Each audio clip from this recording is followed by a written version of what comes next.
חברים יקרים וחברים, שזרמי השם עליכם תחיו, לאורך ימים טובים ושנים נהנים. Poursuivons notre étude du livre exceptionnel Zera Shimshon du maître illustre Rabbeinu Shimshon Chaim Nachmani, que son mérite nous accompagne et que Hachem exauce toutes nos prières et accorde le salut et la délivrance à chacun. Ezrenu Beshem Adonai Oseh Shamayim V'Areh. Nous sommes Shira Shirim d'Arouche Yud Gimel. Alors que dit le verset? Kulach Yafa Ra'ayati Umum Enbach. Le verset dit, la louange qu'élève Akadosh Baruch Hu, célèbre Israël, il lui dit, tu es entièrement parfaite. Kulach Yafa Ra'ayati. Toi, ma bien-aimée, tu es parfaite, entièrement, complètement, entièrement magnifique, belle. Et tu n'as aucun défaut. Umum Enbach. Donc, on peut expliquer le verset de manière allégorique, c'est que Akadosh Baruch Hu promet à Israël de reconstruire le temple. Et là, il y aura la mitzvah de pèlerinage. Et à ce moment-là, Akadosh Baruch Hu dit, je verrai chacun des Bnei Israël dans sa splendeur quand il rentrera au temple, sans tâche, sans problème, et j'accepterai tous tes sacrifices. Ça, c'est le sens que donne Rashi. Le Rav demande, s'il dit, Kulach Yafa Ra'ayati, tu es entièrement magnifique, belle. Alors il est évident que si elle est à ce moment-là belle, qu'elle n'a aucun défaut. Alors il dit, pour répondre à cela, ramène une Gemara dans Nedarim. Un mari, il a interdit à sa femme de profiter de ses biens jusqu'à qu'elle lui montre quelque chose de bien. Il lui a dit, il a dit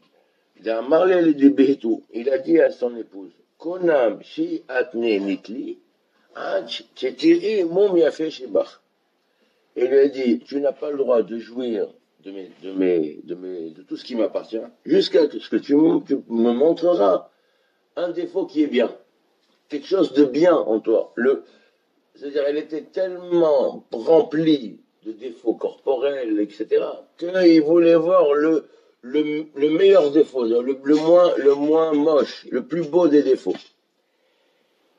Donc, la Gemara, elle dit qu'elle propose, pour enlever le néder, elle dit peut-être que ses yeux sont beaux, peut-être c'est vrai qu'elle est entièrement pleine de défauts, mais peut-être que ses yeux sont corrects, ses oreilles, ses cheveux, etc. Elle passe en revue tous les organes de cette femme. Et à chaque fois, ils sont pas beaux. Ils ont des défauts. Et à la fin, peut-être que son nom est bien. Elle dit, comment elle s'appelle? Elle s'appelle l'Echlochit. Elle s'appelle entièrement entachée. Elle a tellement de défauts qu'elle est entièrement entachée. Entachée de défauts. Mais l'Echlochet bemumim. Comme ça que ça veut dire. Alors, le rabbi lui dit, ah, c'est Moum Shiafé Sheba, c'est ça, c'est le moindre des défauts.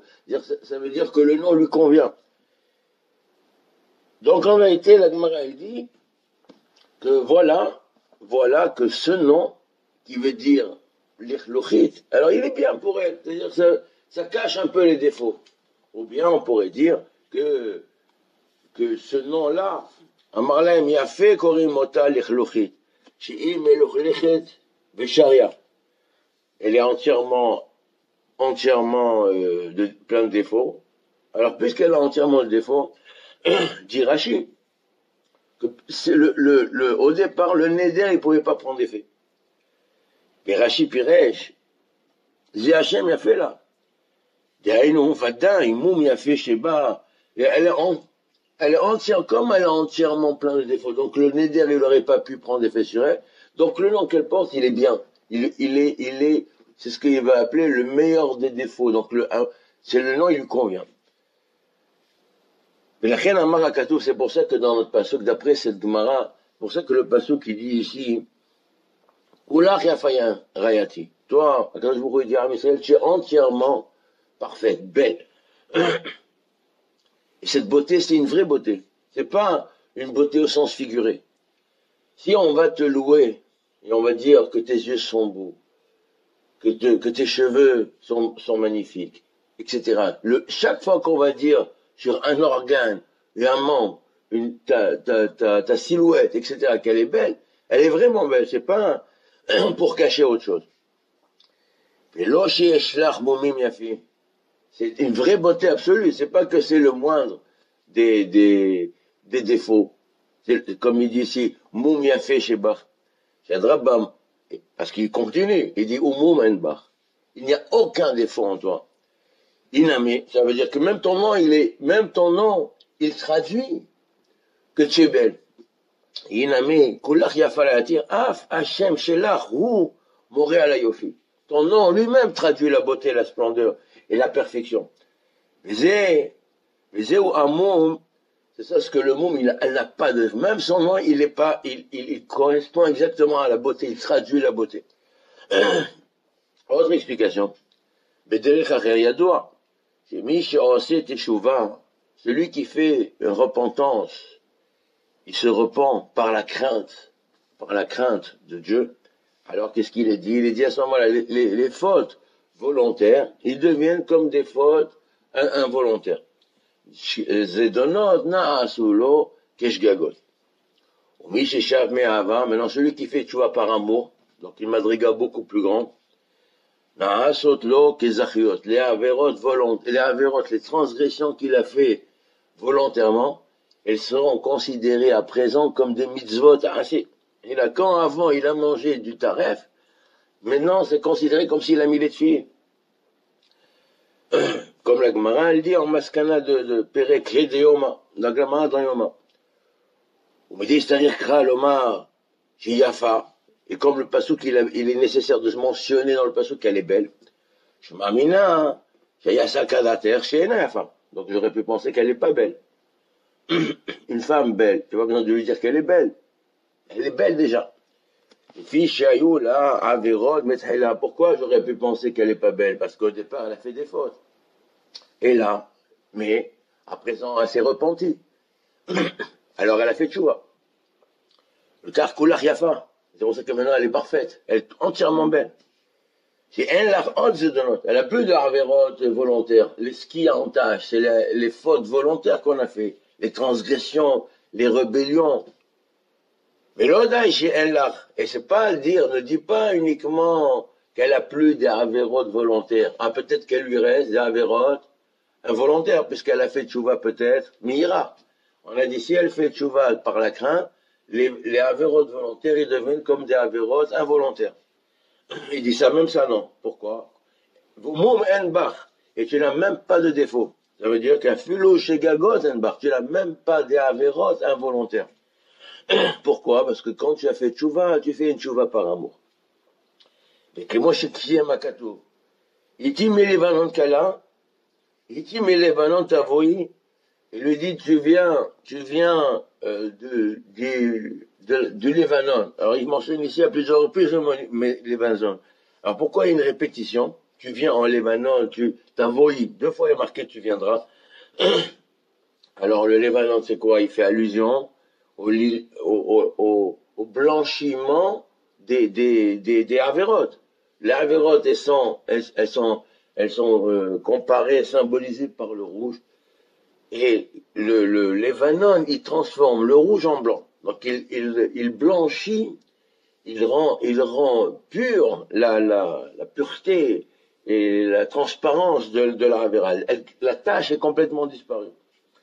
Que moi je dirais, comme les Chachamim l'ont dit, ou Mikara Atimi Libanon Kula, Dainu Libuna Averot Mira. Donc pourquoi il y a marqué là-bas 2 fois, Itimi Libanon, Kala, Itimi Libanon?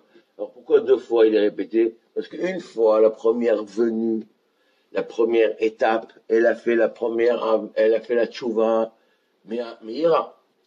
Donc elle a fait la tchouva Mira, les Zdonot, ils sont devenus Shgagot.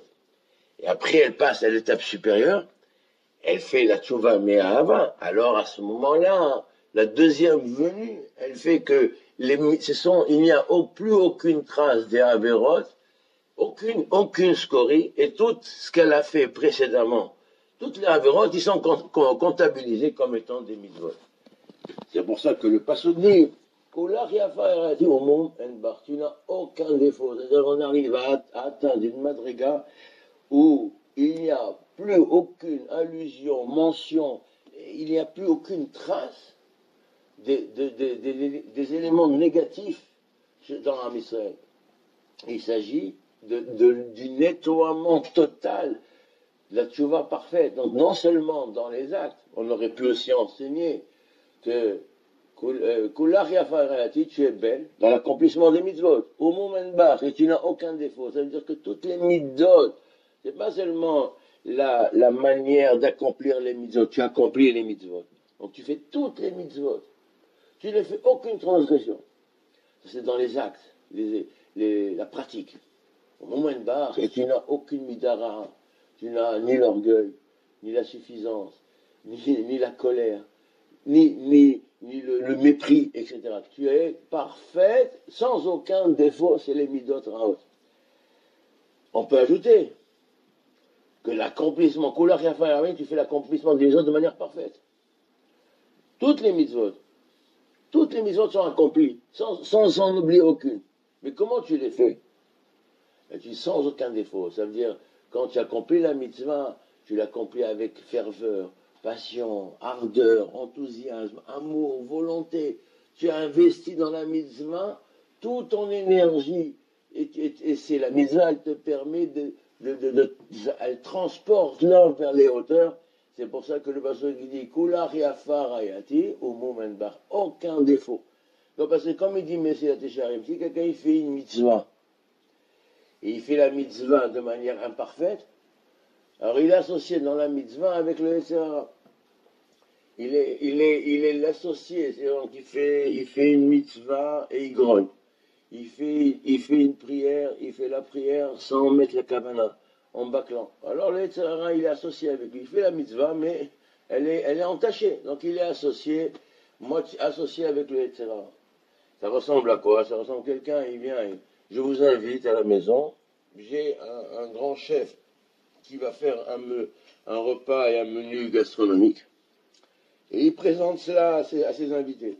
Et il leur dit, attention, mais sachez, c'est magnifique. Oh, les gens, ils sont épatés quand ils voient les assiettes posées devant eux. Ça a l'air magnifique. Il dit, mais attention, on a mis dedans quelques gouttes de cyanure. Maintenant, le cyanure, c'est peu. Il y a peu. Mais on ne sait jamais. Donc il y a une association. C'est pas la mitzvah. Le mets, il est magnifique à voir, mais est-ce qu'il est parfait à consommer? Alors ici, c'est ça ce qu'il a dit. Le mot, il est à l'intérieur. Au mot Enbar, tu n'as aucun défaut. Tu peux y aller, tu peux consommer cette mitzvah-là. Elle est dans la perfection totale et ne contient aucune scorie. Le Yetzirah, il a aucune place. Il ne lui est fait aucune place dans l'accomplissement des mitzvot. C'est la perfection, et c'est de cela que Kadosh Baruch Hu, il se glorifie de la présence d'Israël dans le temple. Baruch Adonai Le'olam, Amen ve Amen.